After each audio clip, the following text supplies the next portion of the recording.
Ya, baik sebelumnya terima kasih untuk yang sudah menyempatkan waktu untuk menghadiri webinar. Sesuai dengan session yang sudah saya tampilkan, webinar ini saya akan menjelaskan mengenai fundamental visualisasi data. Oke, sebelumnya mungkin dari kalian belum banyak kenal saya. Fadil Rahman, mahasiswa MSIB B7 PISAI, Akademi Aktivitas Sains, berasal dari Universitas Muhammadiyah Malang. Oke, langsung masuk materi aja ya. Yang pertama, apa itu visualisasi data?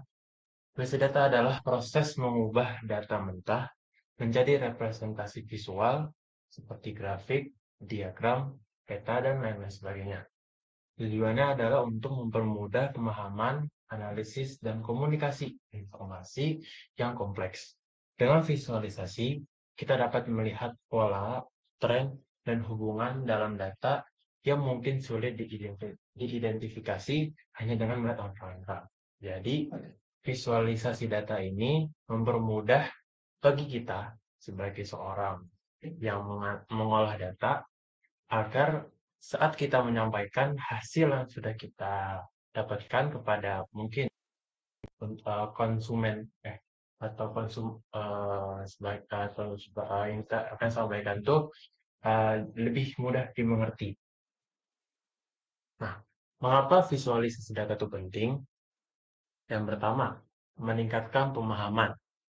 Visualisasi membuat data lebih mudah dipahami oleh orang dengan berbagai latar belakang.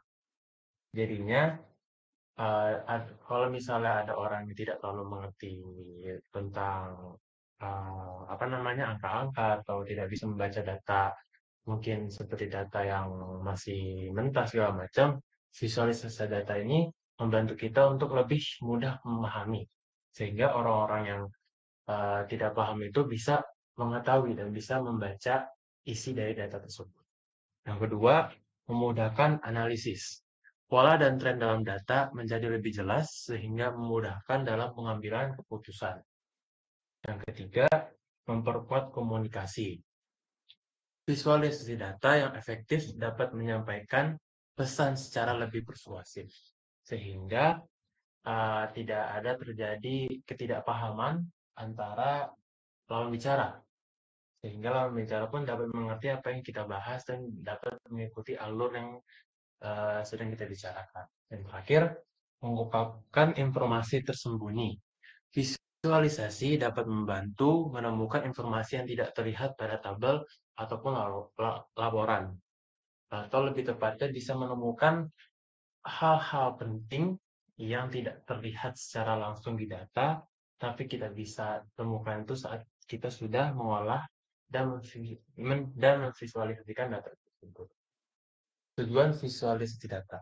Yang pertama ada memahami data secara intuitif. Memahami data secara ini, visualisasi membantu kita melihat gambaran besar dari data dan mengidentifikasi pola yang mungkin tersembunyi. Seperti yang sudah saya bahas sebelumnya, banyak pola-pola yang baru ditemukan setelah kita sudah memvisualisasi data, sehingga pemahaman tentang data tersebut meningkat. Lalu yang kedua, menemukan insight baru. Dengan visualisasi, kita dapat menemukan korelasi, anomali, atau tren yang sebelumnya tidak diketahui menjadi diketahui, sehingga menemukan pola-pola baru. Nah, ketiga, mendukung pengambilan keputusan. Visualisasi dapat membantu kita membuat keputusan yang lebih baik dengan memberikan pemahaman yang lebih baik tentang situasi. Sehingga di saat kita ingin mengambil keputusan-keputusan tersebut, perlu kita mengolah data dan menemukan tren-tren atau pola-pola tertentu, kita bisa lebih yakin untuk mengambil keputusan yang akan kita ambil nanti. Ya. Dan yang terakhir, mengkomunikasikan informasi secara efektif. Visualisasi data yang baik dapat menyampaikan informasi yang kompleks dengan cara yang mudah dipahami oleh berbagai audiens. Nah, lalu yang saya akan bahas selanjutnya adalah jenis-jenis visualisasi data. Yang pertama ada pivot table atau tabel pivot. Nah, tabel ini digunakan untuk menunjukkan statistik data. Biasanya kita sebut ini data tabular. Mungkin biasanya kita akan menemukan ini berada di Excel. Dan dia ada isinya ini apa ya? Kalau dilihat secara tampilan ini rapi ya, karena memang sudah dikelompok-kelompokkan. Lalu yang kedua ada grafik garis atau line chart. Nah, digunakan untuk menunjukkan tren secara kontinuitas dari waktu ke waktu, menunjukkan adanya perubahan dari waktu.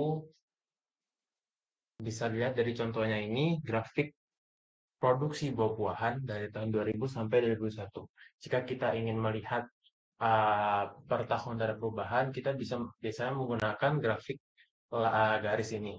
Karena dengan menggunakan kita melihat nih, oh ini dari tahun ini ke sini ada naik atau enggak segala macam bisa terlihat jelas. Lalu yang ketiga ada grafik batang atau bar chart. Biasanya digunakan untuk membandingkan kategori atau kelompok data. Jadi, misalnya kita ingin membandingkan sesuatu, mungkin contohnya apa? Jenis buah atau mungkin hasil panen, bisa dilihat kan kita bisa membandingkan mana hasil panen yang buah mana yang hasil lebih banyak, mana buah yang lebih sedikit. Biasanya digunakan grafik batang. Biar terlihat jelas perbedaan pembandingan antar kategori. Lalu ada grafik lingkaran atau pie chart.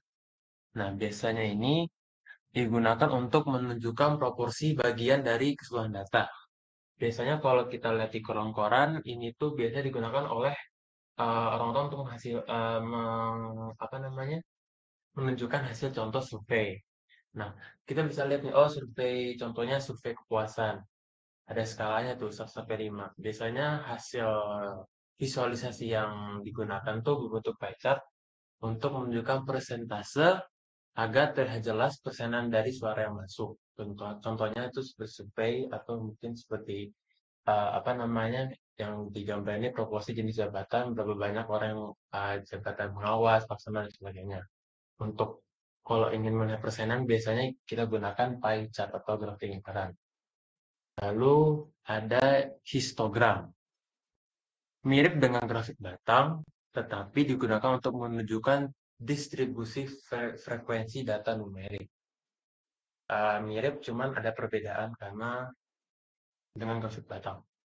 Lalu ada map, digunakan untuk visualisasi data geospasial. Biasanya digunakan untuk peta dunia atau peta-peta daerah. Nah, visualisasinya menggunakan map. Lalu ada scatter plot, digunakan untuk menunjukkan hubungan antara dua variabel numerik. Biasanya kalau di data science scatter plot tuh mungkin di data science itu ingin melihat oh adakah uh, kayak perbedaan signifikan antara dua variabel itu, datanya itu ada perbedaan jauh atau enggak, atau mungkin melihat. Lalu ada heat map.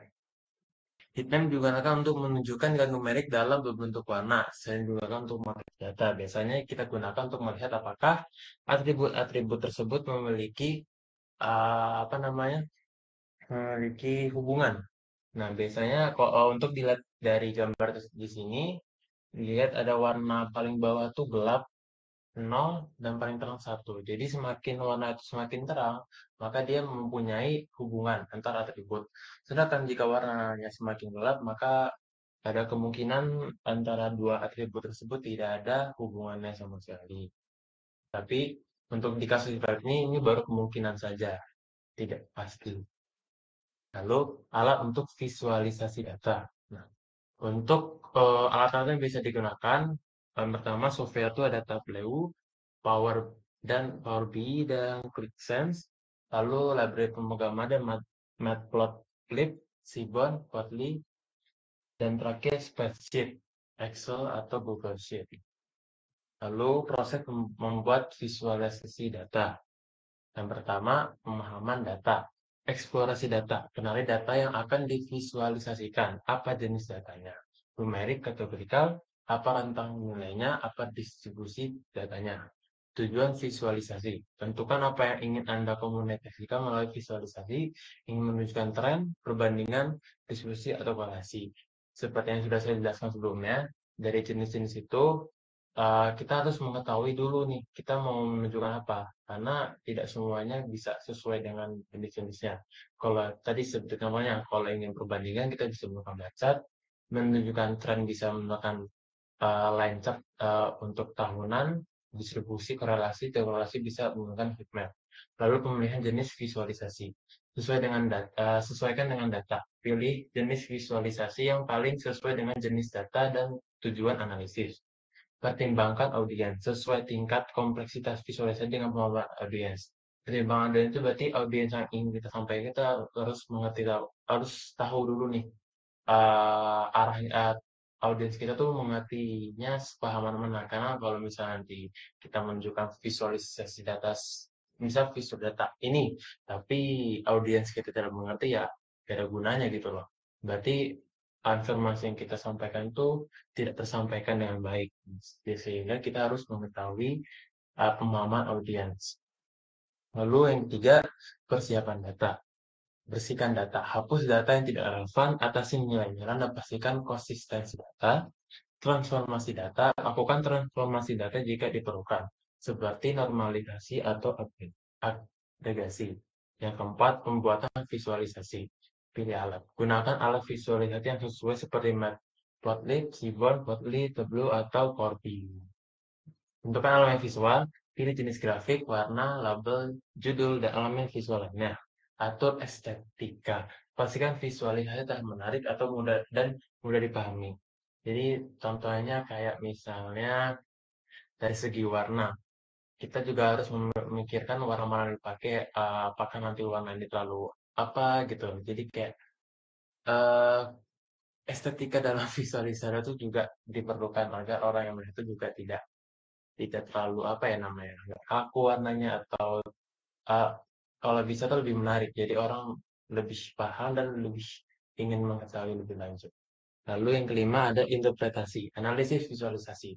Jelaskan apa yang ditunjukkan oleh visualisasi, temukan pola dan tren, identifikasi pola tren atau anomali yang menarik, sampaikan kesimpulan. Tarik kesimpulan berdasarkan hasil visualisasi.